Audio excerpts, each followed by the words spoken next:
Nous allons voir un nouveau tutoriel sur jeanpierrevelette.com sur ShellPay 2019 version 2661. Donc toujours dans le même esprit que la création de la fiche salarié. Cette fois-ci, nous allons voir comment créer une fiche salarié via un assistant.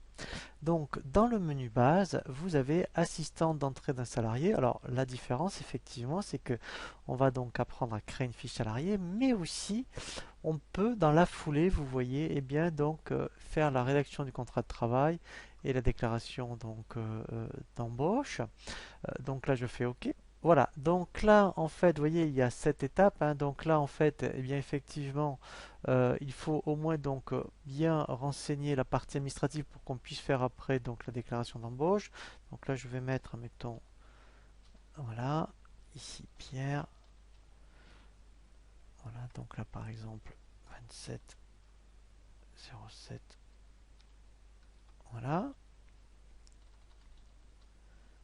Voilà, donc là, alors après, bien effectivement, quand on n'a pas le numéro de sécu, donc alors après c'est bloquant, hein, mais là on peut donc pour l'instant le laisser. Donc là je vais mettre célibataire, voilà, donc là je mets mettons 5 rue Édouard Larté par exemple, voilà, 44 000 Nantes, voilà.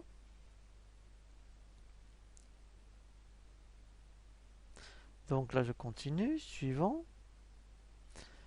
Voilà, donc là, eh bien je vais renseigner son emploi, par exemple comptable. Voilà, donc je vais le rattacher au service comptabilité. Catégorie, donc là je vais mettre employé. Voilà. Voilà, donc par exemple coefficient 200. Donc là, admettons, eh bien, on est donc au mois de novembre par exemple. Donc là je vais mettre, mettons, voilà, 19 novembre. Voilà, donc je continue. Suivant. Ici, donc je vais rattacher la convention collective. Voilà. Donc là, par exemple, je vais dire qu'il est mensualisé. Donc là, la rémunération contractuelle, c'est un exemple, je vais mettre 2000 euros. Nature du contrat, voilà, CDI. Ici, donc ça sera contrat, emploi unique, employeur unique. Voilà, donc je continue, suivant. Donc là, alors là, pour gagner du temps, je vais mettre chèque, suivant. Voilà, donc ça c'est la partie déclaration. Donc là, je mets salarié non concerné, il est en temps plein.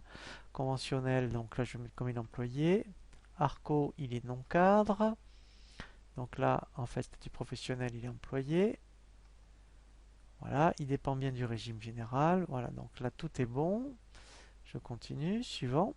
Voilà, donc là il faut bien l'affilier, vous voyez, aux caisses de retraite. Donc là il est non cadre, voilà. Je vais vite l'affilier donc ici à la partie donc contrat santé. Voilà, donc là ben, je vais le mettre à partir d'aujourd'hui. Voilà, et ensuite donc la partie mutuelle. Fait suivant. Voilà, donc là en fait j'ai bien donc rempli la partie, vous voyez, salarié. Et donc là, je vais faire continuer. Maintenant, il me propose, vous voyez, de générer les documents pour ce salarié. Voilà, donc là, vous voyez, il me propose un modèle de contrat de travail. Alors, vous voyez, comme il est bien indiqué ici, il faut l'adapter donc à votre société, hein, voilà. Mais au moins, eh bien, vous avez déjà un modèle de contrat de travail. Donc là, eh bien, une fois que donc c'est bien paramétré à votre société, voilà, donc après vous pouvez l'imprimer. Donc là, je peux fermer. Voilà, donc là, vous voyez, il a créé le salarié. Alors, il faudra, vous voyez, donc là déjà vous pouvez le voir, y revenir sur la fiche salarié. Vous voyez, parce qu'à aucun moment on a affecté un profil, hein, puisqu'on n'avait pas l'information, hein. Donc en fait, hein, assistant d'une création d'un salarié, c'est bien pour éventuellement rédiger donc les documents.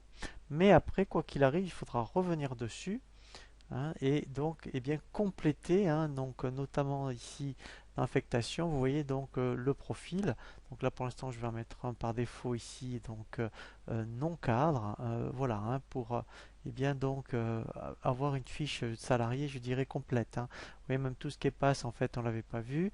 L'onglet variable aussi, hein, donc il faudra compléter.